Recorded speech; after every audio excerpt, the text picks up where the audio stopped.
Welcome and thank you all for joining us for this episode of the Crexi Podcast, an insider's look at all things commercial real estate. In this show, we cover a broad range of topics that both cater to commercial real estate newcomers as well as industry leaders. I'm your host, Yannis Papadakis, Business Development Manager here at Crexi, and sharing the mic with me today as my co-host is Bob Drury, Senior Managing Director at Crexi. Welcome aboard to the podcast, Bob. Thanks, Yannis. Always a pleasure to join you on these. And today we are thrilled to be sitting down with Larry Kosmont and Brian Moncrief from Kosmont Realty. But before we dive in, a little bit about our guests. Larry is the president of Kosmont Realty. He is also the chairman and CEO of Kosmont Companies, an industry leader in public and private real estate transactions and economic development. Mr. Kosmont is also a principal of California Golden Fund, an approved EB5 regional center. During Mr. Kosmont's distinguished 40-year career, he has worked with hundreds of local government agencies and private sector developers, landowners, and investors on real estate matters. His experience ranges from large-scale economic development programs to site-specific property acquisition, sale, and lease of land and developed projects, and ground lease transactions. As a broker, he has implemented transactions including undeveloped land, mixed use, industrial, office, retail, market rate, affordable housing, TOD sites, apartment projects, hotels, and specialized uses such as golf courses, storage, and incubators. Mr. Kosmont has served as city manager, director of community development, and redevelopment director in Santa Monica, Seal Beach, Bell Gardens, and Burbank. He also previously served as contract interim city administrator for Montebello, California. Now, Mr. Brian Moncrief is a senior managing director with Kosmont Realty. He brings over 15 years of experience providing consulting and brokerage advisory services to many cities, counties, special districts, and private developer clients throughout California. Mr. Moncrief's ability to integrate public and private sector perspectives helps him achieve successful outcomes in pursuing economic and real estate development projects and programs. Mr. Moncrief currently provides advisory services to guide clients through the dissolution of redevelopment agencies, develop site-specific or large-scale strategies for the management, disposition, and development of public agency real estate assets, and assist with preparing and implementing comprehensive economic development strategies. Wow, you guys are busy. We are. Larry and Brian, welcome to the podcast. How are things? It's been a little while. I know we had to push this a little bit from when we originally planned to record this, but it sounds like a lot has happened since the last time we planned to talk. What's been going on lately? Well, yes. Well, just real quick, if I could interject. Sorry, sure. Larry, to interrupt, but Larry and I have known each other for probably longer than we'd like to admit, based on the gray hair on my face and his hair. We and we're really happy, Larry, that we have this strategic relationship between Larry and the Crexi platforms to he's out trying to solve some significant problems here in the state, the affordable housing thing being one of them. And, I think between the combination of Crexi and the Kosmont platform, we're trying to leverage the best of both in order to kind of help contribute to solving some of these issues, which I think we're going to get to today. And so it's been great to reconnect with Larry and his whole team, in the last year or so. Yannis and I have been, participating with them in some various things, and we're really looking forward to, growing this partnership and, seeing where it ends up. Yeah, just to echo that, if you ever want to feel like you've gone to Disneyland with Mickey Mouse, go to any kind of government convention with Larry, because you'll meet everyone. You really will. And it just speaks to your experience in the space and how well respected you are at what you do. So again, I really appreciate you guys making the time to sit with us and do the podcast. Yeah, thank you, Bob and Yannis. On behalf of Brian and myself, Kosmont Companies, Kosmont Realty, we have a great relationship with Crexi. You provide such a valuable platform. We've just been privileged as a company to work for now 36, going on 37 years with hundreds and hundreds of public agencies. And the issues never stop in California. California is kind of the laboratory of life for the nation as everyone peers in and tries to figure out how bad we're messing up or how well we might be doing. And there's lots of opinions on both sides of that equation. But as a firm that's been the leader in public-private transactions, it's just a robust environment for us. And we have really talented people like Brian and others who have spent their career, not only on the fundamentals of economics and pro formas and real estate transactions, but the additional layer of government nuances, legislation, policy, community outreach, all of the things that we read about almost every day in the local section of the news, sometimes when it gets to corruption on the first page of the news. But it's just stuff that people are interested in. And as a result, we've had a really consistent team, and we've been blessed with a great, a cadre of clients who just stay with us over a period of time. So it's been a great experience for us over the years. Well, to jump back to kind of your beginnings in this industry, I'd love to hear a little bit about your career paths and some lessons learned along the way. Brian, why don't we start with you? How did you first get into commercial real estate? So Yannis and Bob, great to be with you today. I really appreciate the time. I've always been interested in real estate. It's been in my blood. My dad spent his entire career working in the housing sector from the public sector side to advance and provide affordable housing opportunities in California communities like LA and Santa Monica. So I've been around it my entire life and had a really good sense of it before I started to work in the field. But, I specifically got my start working in the private sector, advising communities on how to redevelop blighted areas that lacked necessary private investment.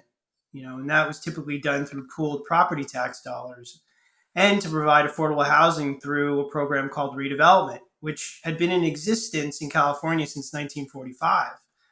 So then shortly after my career started, that program was dissolved by Governor Brown in 2012, and this effectively shut down 400 plus redevelopment agencies across the state. So needless to say, it was an interesting time. It's funny because Larry and I met during that time, and we were very aligned on our thinking about the business. And, while the loss of redevelopment was a gut punch, it really forced cities to be in the real estate business and in the position of sellers, because thousands of public properties were now on the market thanks to redevelopment dissolution. And I think we both believed at the time that government agencies, municipalities could really use this moment as an opportunity to reinvent themselves, take a proactive approach to a less than desirable situation, and leverage these public agency properties they were forced to sell to try to achieve their economic development, housing, and real estate goals. And so, through our knowledge as a firm on both the public and private sector, it really put us in the best position, we thought, to help them. And so that's how Larry and I kind of started to work together. What's interesting is that, fast forward to today, in a lot of ways, public agencies are faced with similar circumstances to dispose of assets in a prescribed manner by the state. And we'll talk a lot about that throughout this podcast. But it's an interesting juxtaposition that they're in.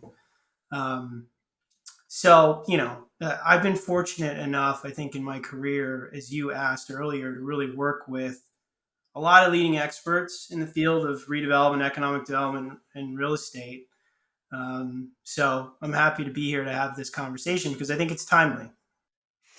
Appreciate that. And Larry, how did you get your start in commercial real estate? What drew you particularly to your current area of expertise? It's an interesting and a bit unique route to commercial real estate. For me, I went to USC. I got a degree in public management. I focused on public finance and budgeting and economics. And when I started working first in the city of Santa Monica, I was an administrative assistant to the city manager. Fast forward, I elevated through a couple of communities, and by the age of 26, I became city manager of a small city in Southeast LA called Bell Gardens. And Bell Gardens, which has to be very young. That has to be very young for that position. It was young. Yeah, they ID'd me at the job interview for sure.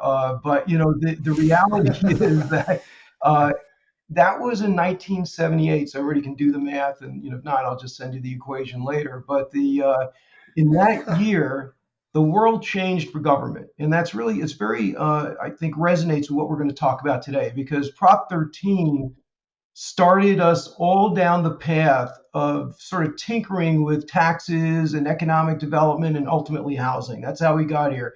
But for me in 78, the whole world of taxation changed. Prop 13 made it impossible for a city or a county to balance its budget on the back of homeowners. That's the whole Jarvis movement, is you just can't unilaterally tax my house to balance your government budget, right? So in that time, I went and took an interview, and most of the folks that typically would have been competitive had retired, because it was such a dramatic change for a city to go from being able essentially to print tax money every year by approving their budget to having to be entrepreneurial and get into the business of fomenting and generating retail sales tax, hotel tax, and elevating communities through economic development. That's what opened the door for me. I stayed in local government through 1986, worked in 4 communities. I ended up I became the director of community development and ran the Burbank Redevelopment Agency for a number of years. And that was about the 13th largest redevelopment agency in the state. And that's where I learned real estate, because we had literally dozens and dozens of transactions. And it forced me to understand what the private sector's return requirements are, so I could, as a director of redevelopment, fit the transaction into both the public policy perspective as well as the private sector return perspective.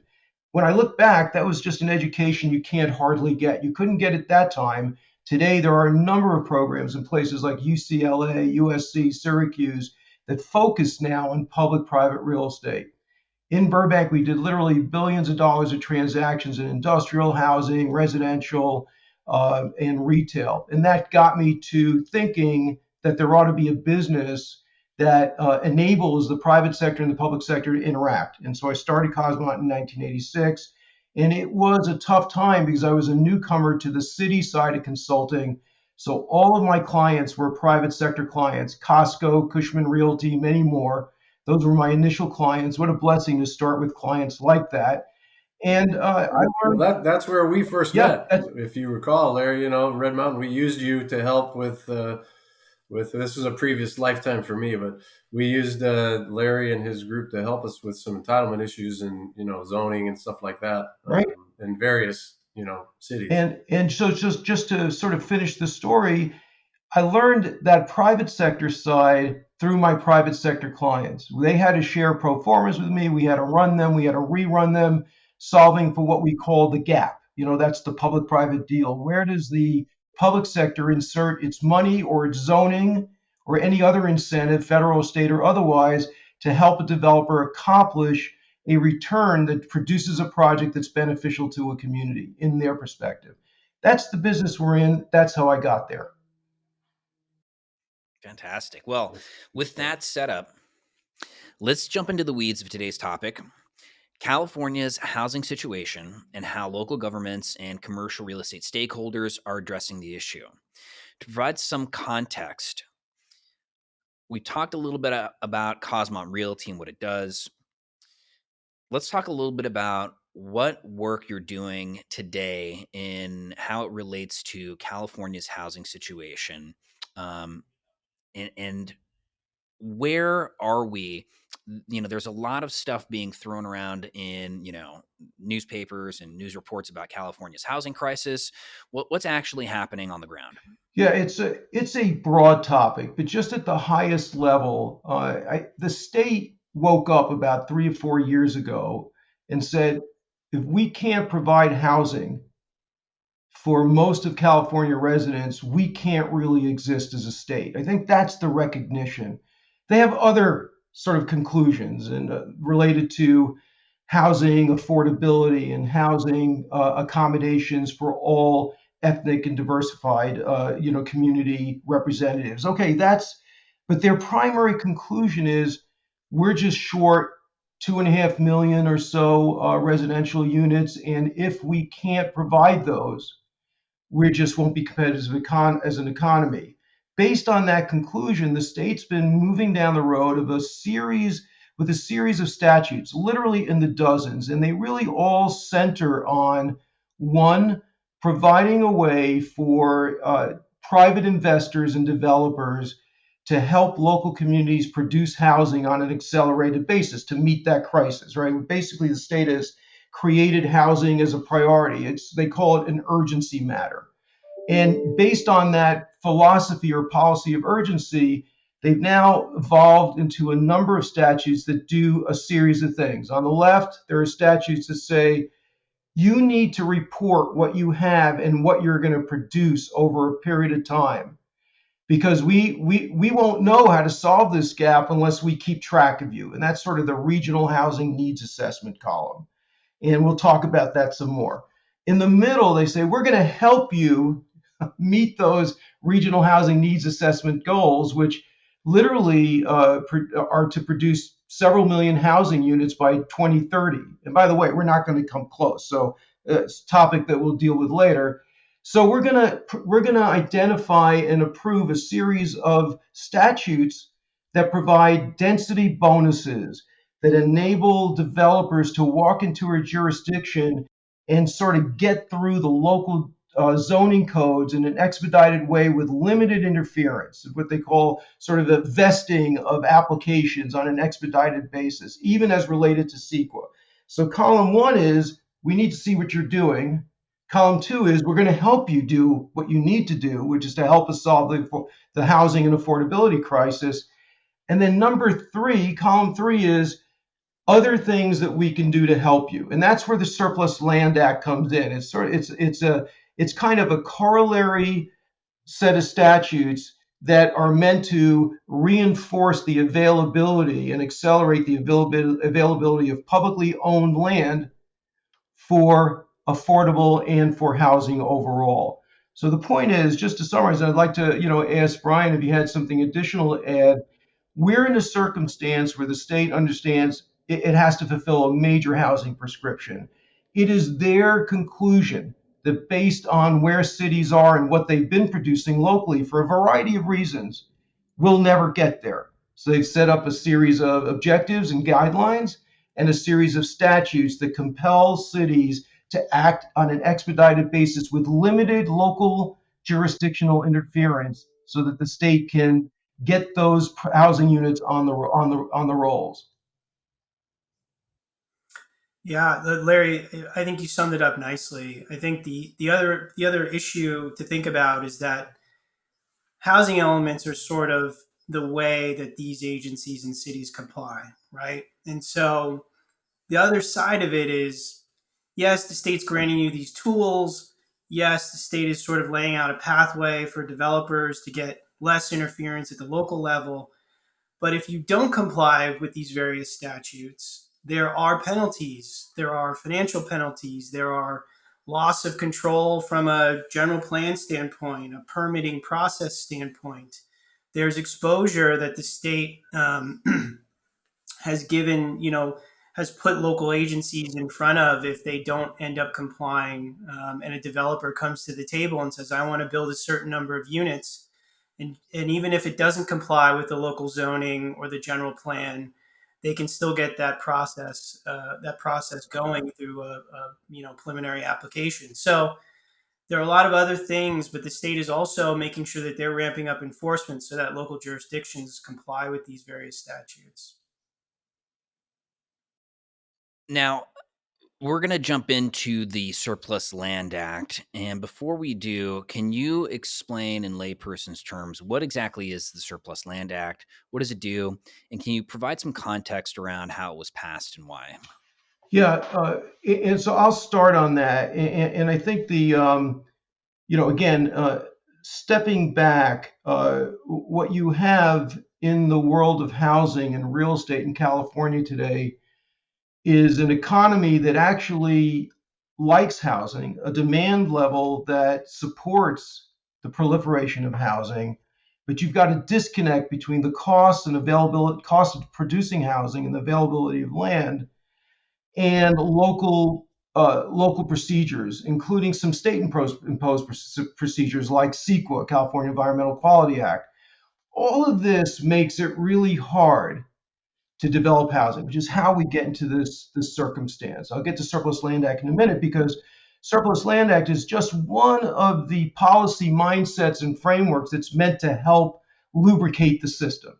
All right. And the purpose of the Surplus Land Act is to make available for affordable housing any property that's owned by any public agency, this is not just about cities, it's not just about counties, it's about special districts, cities, counties, every kind of public agency has to now go through a process that exposes any property it's bought to a list of affordable housing developers that's published by the Housing and Community Development Department, HCD. You got to learn those initials. They're the big three initials, HCD. And based on that, and following a process that takes about 150 days to get through the exposure, a public agency must first, it's like saying, look, public agencies have been buying land for years for lots of different reasons, to revitalize a downtown or to induce transit or to provide housing. And I call it the property garage. You know, city councils and city managers and directors of community developments, they change over years. And sometimes the corporate memory at a city isn't exactly clear as to why they bought a property, because things change, priorities change. What doesn't change is they've got a garage full of properties. Well, the state then declares housing as an urgency matter, and it says, whoa, why don't we compel all public agencies that own land to first provide that as a resource for affordable housing and force them to expose those properties to that list of affordable housing developers before they lease or sell the property. And so all of a sudden, cities wake up one morning and they need a garage sale permit to sell their properties. And that has changed everything. I got a comment here too. I think I had no idea how complicated this all was, and I think Yannis and I have both learned a ton in the last 6-8 months, year that we've been kind of working and hanging out with you guys, and it seems to me like there's the state and then the cities and the counties, and none of them are really communicating with each other, and none of them really like to be told what to do because they like to do their own thing, and this is way more complicated than just going and saying, hey, we're going to build some affordable housing over here, right? It just, which seems to be the right thing to do, but it, just seems really complicated. It's complicated. It's an overlay of process that many cities find repugnant, candidly, because they bought that property fair and square in the first place, and they just think that it's an asset they ought to be able to put in place at their own discretion. Again, I'm not here, and I think Brian and I are not really here to sort of take sides on the policy basis. I mean, those are endless arguments of local control versus state control. We are here and in a partnership with Crexi on the Surplus Land Act, because despite what those philosophical issues are, despite what those philosophical differences are, the law is in place. The development community, all of the developers, all of the brokers that use Crexi really need to understand the backdrop of housing policy and land use policy sufficiently so that they can really understand and implement for their clients. I mean, there's not a residential transaction in California that isn't going to be touched by some statutory imperative over the next 10 years. This is just one of them. And before I turn it over to Brian, I say it's worth, and we'll do it in a minute, delving into the details of how that exposure of of public-owned land works, because there's a short process. Brian will go through it. At the end of the day, here is what we've concluded. Surplus Land Act is not going away. In fact, we're going to see more and more legislation tightening up the process, because this is a new world. The states never said, hey, Bob, hey, Yannis, let me look around your garage and tell you what you can sell and how. They've never said that. They are saying it now. And so that creates some challenges, but here's the amazing thing. It also creates some opportunities, we think. So Brian, do you want to take them through sort of step 1, 2, 3 of the act so everyone can get on a baseline, and then we can come back and talk about what does it mean if you're a broker or developer, and can you access this property? What else should you be thinking about? How are cities doing? Are they complying? What's yet to come? Those are the things that I think worthwhile discussing. Yeah, I think that's great. Listen, taking a step back, that the SLA, or the Surplus Land Act, isn't new. It's been around since 1968, but most recently, and that's January of 2020, it was modified with a distinct focus on producing affordable housing in the state of California in sort of, compliance with all of these statutes that have been released. The act, while Larry laid it out very nicely, it bears repeating, stipulates that every public agency owned property, cities, counties, school districts, and other special districts, before they sell or lease property, have to go through a prescribed process of first offering that property to affordable housing developers, which is a list that HCD, Larry mentioned, maintains, and other specific statutorily required public agencies. It could be Parks and Rec District for open space purposes, or school districts for school facilities. All of these folks need to be noticed for a period of 60 days for them to respond that they have, interest in a particular piece of property that a city or a special district or a public agency in general. How do you get on that list? How do you get on that developer list? Curious. So you can notify the state HCD of your interest in learning about all of these notices that go out periodically for these surplus land assets. Okay. Once you get on that list, you're basically in the party. And Okay. every time a notice goes out, you are statutorily required to send this notice to everyone that HCD has on that list. And right now, that list has grown to probably 800 plus affordable housing developers or interested parties that want to receive these notices. Got it. The Okay. Thank state, you. I should also mention that the state is compiling this information, putting it on a map, as well as, creating a database online for folks to access fairly easily.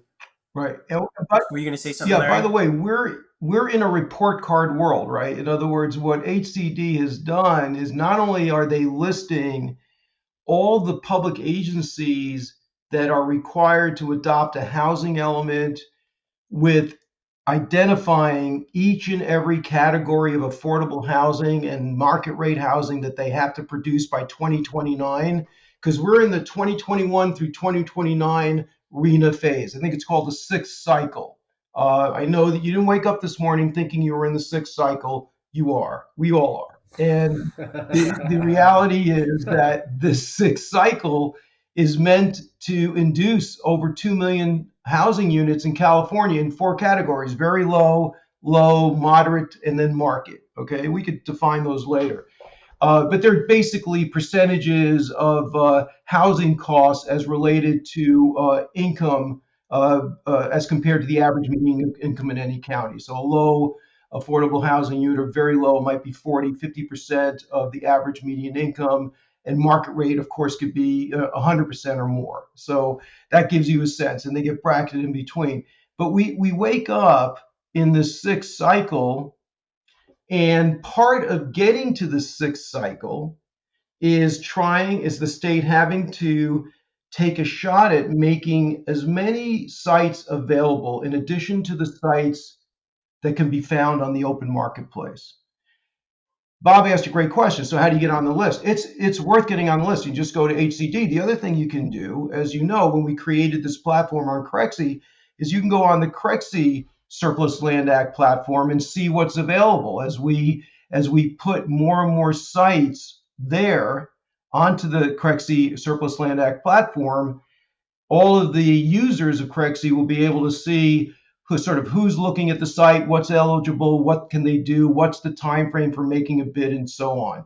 The point is the world has changed and it's very transparent. There are no secrets, in my view, when it comes to the Surplus Land Act.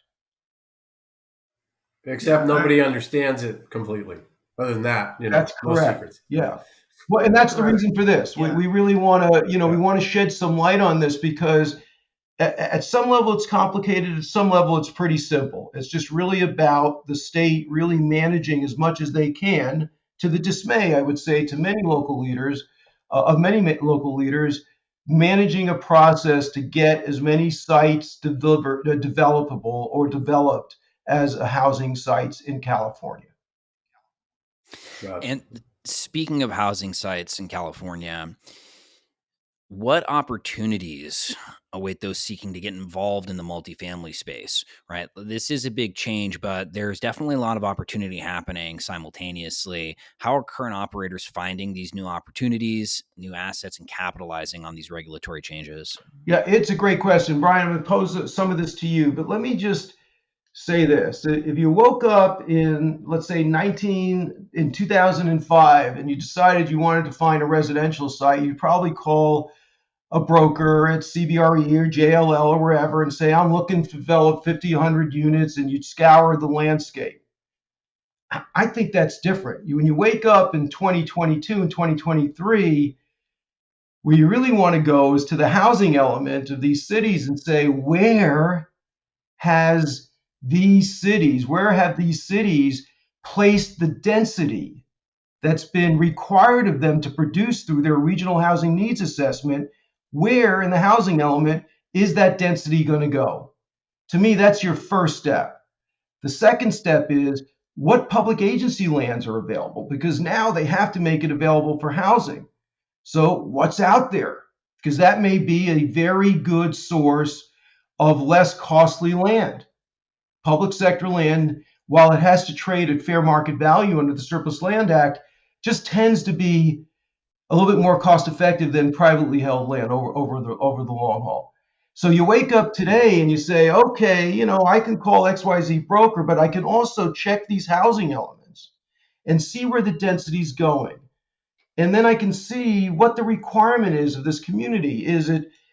If a community has 2,000 housing units, it has to produce by 2029. We're already in 2023. 6 years is a nanosecond in development time. So basically, how many are very low? How many are low? How many are moderate? How many are market? And then you match that sort of reservoir that gets identified for you. It's a free look. It's out there. It's a public document. Then the equation gets a little bit more complicated. I'm going to turn it over to Brian, because then you want to look at how do you apply the Surplus Land Act and how do you apply some of the density bonus provisions. And Brian, you may want to talk about a little bit about SB 35 and SB 330 at the high level and come back. And because I think this is on the mind of every developer, and you're starting to see articles with phrases like builder's remedy, developers imposing 250 units on a community that wants 0. And then the article, I almost can write the article. Half the article are folks saying this is unfair because we ought to dictate how much density we get. And the developer is saying, I've been doing this project for 7 years and I still don't have a permit. And I say this without any bias because I'm not trying to pick a side, right? We have hundreds of public agency clients. But that dialogue and all those articles is exactly why we're here, because we can't agree on how to get housing done. So the opportunity in shopping, Brian, is sort of dictated by these statutes. You want to talk about some of those? Well, yeah, I think, you said it best. When you think about a city like LA that's got almost 500,000 units that they need to produce within that 9-year period, in all of those various categories that Larry laid out, it's gonna be tough, and you're seeing it come out in articles, and Mayor Bass is trying to tackle that issue head on. But these housing elements for those localities that do not have an adopted housing element in substantial compliance with state law really opens the floodgates. Developers may propose eligible housing projects that may not necessarily comport with local zoning or the general plan. And so cities like Santa Monica are faced with this. You're seeing it happen in San Francisco and other communities across the state that are faced with these issues of more density. Larry mentioned this density bonus, less parking requirements, and loss of local control. And so the convergence of all that has made it really difficult for cities, but also presents specific opportunities for developers to get involved, particularly housing developers, affordable at that, to really see where cities are starting to stack density in their communities and how you can leverage a lot of these statutes to help advance your project in a permitting process that, right today, maybe it hasn't been accelerated because of all the issues that, developers face. Now, zooming out a bit, there are many elements of what California is doing that may eventually play out on a national stage. Can you give us some context or examples of other markets facing housing issues and where things are trending? Yeah, I'll start. California is clearly the laboratory, I think, for fulfilling a prescription of housing availability far ahead of where the nation is, but not in terms of the need. I mean, nationwide, you'll see articles that basically say 3.84 million unit shortage nationwide. I mean, this is facing many, many states where you have younger households who are sort of at the edge of affordability, and you have housing costs that have escalated. Some of it COVID related, some of it just cost related, and you have zoning squabbles all over the place. It's just not California. California, we just perfected the argument here, but everyone's working on doing the same thing in other states. So the confluence of cost, lack of reliability on getting zoning, and high demand, and just a shortage of product, makes this a national issue. It's so ironic to me that, California is not only the leader in this issue because we're sort of far down the road or getting further down the road and figuring out how to tinker with the supply demand formula, but it's a formula that has to be tinkered with in other states. So not going away, I think as a nation, the same underlying conclusions that Gavin Newsom has come to in the state legislature, that without a housing pool for most workers, you don't really have an economy that can thrive. And so a lot of states, the entire country is facing this. Now, back though to where we are in California, what you're seeing in California may be a prescription that other states want to follow. I mean, as far as we know, there is no state that's basically said, what's in your housing wallet? Okay, right now, basically in California, you have to, and HUD and HCD is doing it for you. You and I went right online, went to hcd.org. We would find a list of all these communities, discloses what they have to produce. That's why I say the game has changed here. I mean, if you're an acquisition and development professional, I mean, that's where you start. You can find out where the Right. demand is based on the requirement. The next thing that happens, and I think that the rest of the country is going to look at, is, okay, well, if you tell everyone what you need, and there's still that friction about getting it approved, how do you change the rules of that game? California's well down the road on that. That's where we get to density bonuses, CEQAs, California Environmental Quality Act expedites, lack of challengeability on various projects, a requirement that a local community can no longer make up rules in the middle of an application process, but in fact has to sort of basically provide a developer based on SB 35 and 330 a set of guidelines that are objective, that can't be changed in the middle of the game or can't be adjusted to induce a delay. So that's where California is ahead of the race, in my view, is that they are already at the part of the game where they have a marshal, and the marshal is watching how the process is going. Brian, you want to add to that? Yeah. Just to reiterate, I mean, I think we're involved with ICSC and other professional organizations, but we were just at a leadership conference dealing with sort of what they're calling community advancement, but is really just public-private partnerships. We sit on this committee with leaders from across the state who are all dealing with aging shopping centers that are looking to be repositioned and redeveloped, and a component of that is housing. And so we're hearing folks across the country sitting at this roundtable having these discussions about, hey, our state is now trying to employ certain things that California has employed over the last couple of years to be able to figure out how to redevelop these aging commercial centers, and what are we doing, and how are communities dealing with all of these new statutes that are coming. So they're looking to California, and they're looking at professionals like us to show them kind of, hey, this is the landscape, this is what we're doing, this is what we're hearing, and this is how we're dealing with it, and advising our clients, public and private, to kind of work through it. I'm curious because, I get the good fortune of being able to sit with people much more experienced than me that have seen a lot of different markets change over time as well. What if you had a crystal ball, what do you see coming down the pipe in terms of your overall predictions of the multifamily space, given the seriousness of the housing needs in a growing number of markets?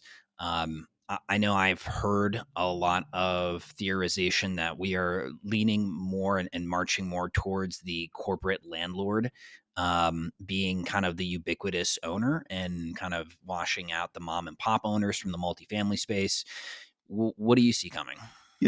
That's a possibility. I'm not sure I share that conclusion. So, we talked about the first step was home. We're going to make you do your homework and you have to disclose your goals. And the second step was we're going to provide ways for communities to be compelled to produce more dense housing through a series of statutes. I want to make one point before I go further, and that is the cities that we serve, many of them are really interested in providing housing. And it's a very tough dialogue locally because I'm a former city manager. I can tell you that quality of life, congestion, crime, density, these are issues that local electeds were voted in to protect and advance in the eyes and in the preferences of the communities that voted them in.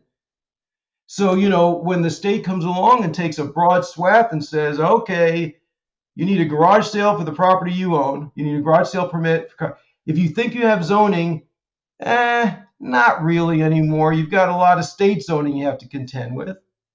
You can understand where cities are recoiling and saying, okay, but wait a second, what happened to local control? What happened to the ability for communities to determine their future?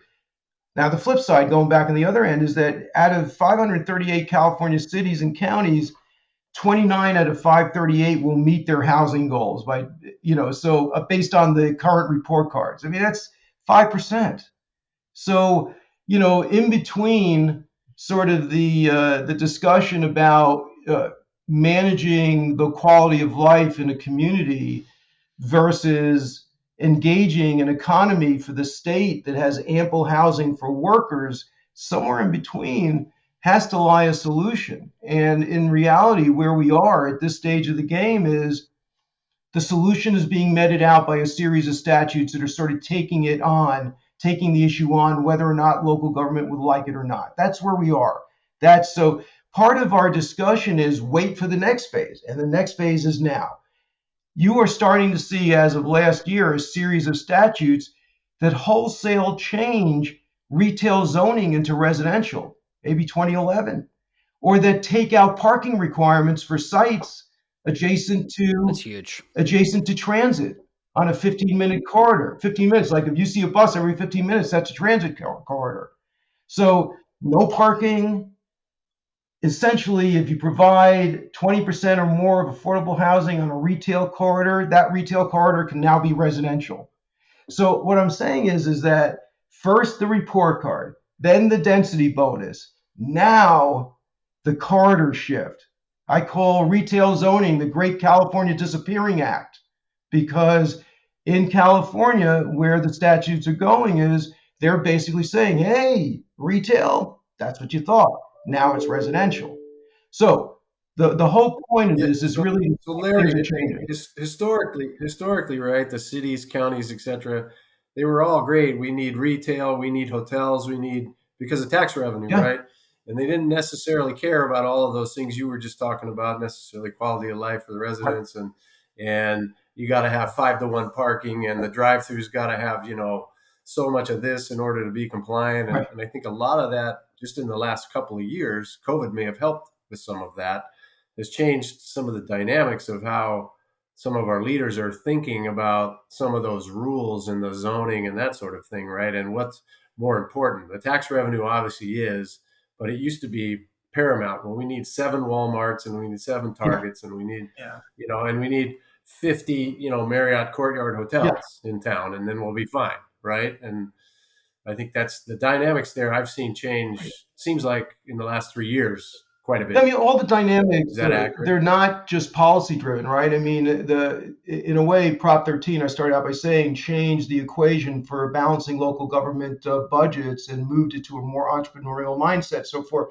starting in 1978 or 79, for the next 25 years, we chased retail as the way to sort of underwrite local services through sales tax. Okay, that generated two things: a whole boatload of retail and some congestion, and not a ton of housing, obviously. There was a lot of housing built, but not enough. Fast forward, though, the next shift hasn't been policy driven. I mean, we woke up one day and decided that we can buy things online and don't have to go to a store. And then we woke up one day and said it's dangerous to go out because we'll all get infected. And so between those two trends, the whole issue, the whole equation of retail viability got shifted again away from perhaps the retail store at the levels that we've been in this country. If you compare our retail ratios to population, we're far in excess of the rest of the world by a long shot. We are way over retailed in this country, but especially in a post-COVID digital world. So Brian, Right. what are you finding? I mean, how are cities really dealing with this, deficiency in sales tax and the pressure to put housing, because you're boots on the ground here? Yeah, it's a delicate balance, right? I think we've had circumstances of projects that we've worked on, and we like to say we're in the education business because every Tuesday night in the state of California we're having these discussions with communities in closed sessions or open sessions, trying to tell them where the market is going and where those shifts are going and how that impacts a 13-acre piece of property that back in the day was entitled for a big box Best Buy store, but is now turned into a mixed use project, and the components of that today are 250 residential units, a hotel, 18,000 square feet of retail, and medical office. That's today's mixed use. And so cities are still, have to work through the mechanics of what the state is pressuring them to do from the housing side, while also, having to understand that some residential, while it may create a lot of the challenges that Larry expressed, is accretive to the retail that is out there and is successful and is doing well. And you're also seeing synergies between the various land uses, whether it be hotel or office or residential, or some of the typical retail that's more sort of entertainment based, working together to create what is now a mixed use community, or a 15-minute community, like we like to tell our clients, because you're seeing it in downtowns. You're seeing the retail or the mom and pops not doing as well as they once were. And so we work through, these challenges coming up with downtown revitalization studies or large scale or small scale economic development strategies, using a lot of tools, whether it be special financing districts to provide infrastructure for communities, or real estate strategies to figure out, okay, we've got to contend with this Surplus Land Act. How do we still do it in a way, while you're getting compliance, it achieves your own specific economic development goals and objectives? So it's a confluence of all these things that we have to contend with to help our clients, primarily cities, but also the private sector, one, understand, and two, get through while trying to achieve the state's aims. So it sounds like, and correct me if I'm wrong, that not only is it an incredibly complex series of things you have to track, but that it's constantly shifting over time too, making it very hard for the layperson to maybe at sometimes jump into the stream and understand what's happening. How do you stay on top of all of it? Yeah, so we have just, at our company, no one can sleep anymore. We just have to read statutes. And that's why, Brian seems a little blurry at times and I seem a little bleary. The reality is it's an evolving landscape. And I think what we are encouraging the real estate investment and local government community is to take it step by step. And we have to create forums where information can be made available. I think HCD, frankly, is doing a their statutorily required job of getting information out on a transparent basis. But it's very technical. If you look at these Excel spreadsheets, sure, they tell you the number of units, when they have to be delivered by, but that doesn't give you the contextual story locally, right? And then when it comes to the Surplus Land Act, yeah, if a property gets listed and we throw it on Crexi and and you have 60 days as an affordable housing developer to submit your application, or if you're a market rate developer, you want to watch the process, understanding the basics. Which is let that 60 days float out there. The city still has to, or county or district still has to sell the land at a fair market value. To the extent that they don't either get interest or to the extent that they can't get to a resolved deal, now you have an opportunity that's actually been vetted. And the interesting thing about that, I'm trying to show the upside. So the thing about that is it's been vetted, and really the only restriction is if you put 10 or more housing units ultimately on that site that's gone through the SLA, then 15% of those residential units has to be affordable across a number of categories like low and very low and moderate. So it's not, Right. I think it's not a comfortable process because it's new, but it's definitely one that is achievable and understandable. That process alone is I think is a platform of opportunity that if you just sort of stay away from the complexity of all of this and say, well, let me just drill down on the Surplus Land Act, which is why Crexi and Kosmont put together that platform, because if you take all the noise out of the system, you say, okay, here's what I understand. City, county, public agency can't sell property without first exposing it. That just tells me what? That the property is available. Tell me when you as a private sector broker, Bob, really knew when a government agency property was coming up. Yeah, it'd be impossible. Now they tell you, right? Now you can go to Crexi and you can see it. Okay, that's step number one. Step number two, it's 60 days. I can tell you as a broker, I've spent 120 days just getting a listing. So, so 60 days is not a terrible place to be to say, okay, now it's available. I get that it was available for affordable housing. I won't make, if I'm a developer, I say I have no opinion on that. But in the case it just gets to appear at the end of the 60 days, now I have a shot at that. And now it's been defined. Part two. Part three, once it's defined, guess what? And this is to the bane of some local government leaders. I could probably not only get into a deal, but I could probably get some density that I've never gotten before because of the RENA requirement and the allowances and the statutes that let me get there. So it's pretty simple. Availability, transparency, and the ability to execute once that transparent process has gone through. I think that's the upside. That's for the private sector. If you give me one more minute, the public sector upside is a little different. And it's a little bit more begrudging on the public sector side. I'm a former city manager. I understand. The fact that I need a state garage permit really would irk any local government. Hey, at the end of the day, though, the need for that permit forces cities and counties and special districts to take an inventory of everything they've bought and to figure out how to best get those properties through the Surplus Land Act and then make them available for the purpose that they want, whether it's affordable housing, mixed income, retail, mixed use transit. It gets you to think about as an asset manager. It makes the public agency an asset manager and say, whoa, you know what? We have that? Oh, I didn't know we had that. Let's think about how could we use that? Could we use that for arena? Could we use that to help our downtown? Let's get it through the SLA and get it to work. So, it's like anything else in life. There's good, there's bad, there's indifferent. That's the process we face here. Yeah. I was just going to say, Yannis, sorry, that, to Larry's point on transparency, right? At the end of the day, cities can decide to go through this process or not, the Surplus Land Act. If they want to sell property or lease property, they have to go through it unless they meet an exemption. But those exemptions are very limited and are almost always, you can't thread that needle. But here's the thing about why we decided to work with you guys on this platform was because Crexi was the perfect opportunity for cities to go through the process online, streamlined, And it also catalogs everything you're doing. Because at the end of this process, whether you got interest letters from folks or not during that 60-day period that Larry laid out, what's going to happen is you have to go back to HCD and tell them the story. How did you go through the process?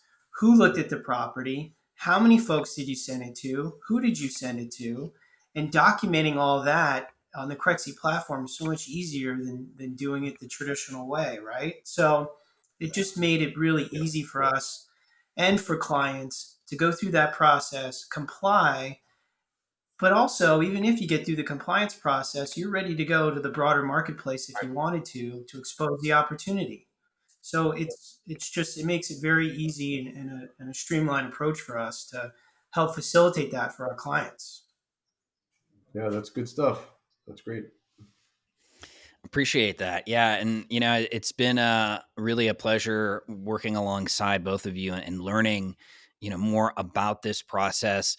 And I continue to learn. And if you're listening and you want to learn more, I know an expert that's been doing it for 40 years. His name is Larry Kosmont, and you need to get in touch with him first, because you don't have to reinvent the wheel. Somebody that's, been on top of this and it stays on top of it, can be a resource for you. So, Larry, Brian, I want to thank both of you so much for joining us and sharing your insights. I know you're both very busy, and we appreciate you spending time to sit down with us. Where can people find you online if they want to get in touch? Email, social media? What's the best way to get in touch So with you? Kosmont.com, Kosmont.com. And you can also email lkosmont at kosmont.com, bmoncrief, Moncreif at kosmont.com. We are also, Yannis and Bob, we now have this Crexi platform. I think, we have a Q&A, a question and answer facility on that platform that kind of goes through more of the technicalities. I think your clients and customers should take a look at that. We also, if you like, at some point, we can make some of the simple PowerPoints that we have available on that platform. I know you're in that education business along with us, and because education leads to opportunity. So we very much appreciate this alignment and partnership with Crexi. I think the business needs it. If I go to a cocktail party and say, "Have you SLA today?" I might get thrown out. So we're gonna have to change that perspective over time in our real estate community, and you guys are at the forefront of doing that with us. Well, we gave you some Crexi hats to wear, right? When you go to those cocktail parties, right? Didn't we give you some hats to wear? We have them. We definitely have them. Just the social media front, we have our marketing director pushing out a lot of stuff on Twitter at Kosmont Tweets, Kosmont Tweets, at Kosmont Realty, LinkedIn, as well as Instagram. So you can find us on all those platforms as well. And I encourage you to connect with them if this topic or topics like this interest you. It's going to keep changing. Information is going to, keep coming up week by week, month by month. Make sure that you're tapped into, some expert information lines, and Kosmont certainly is that. So, gentlemen, thank you so much. And thank you to everyone who tuned in today. If you enjoyed this episode, do not miss the next one. Visit go.crexi.com/podcast and sign up to get the next episode delivered straight to your inbox. Of course, you can also subscribe to the Crexi Podcast on your favorite podcast app, and check out our YouTube channel for video recordings of each episode. Take care and be sure to tune in next time.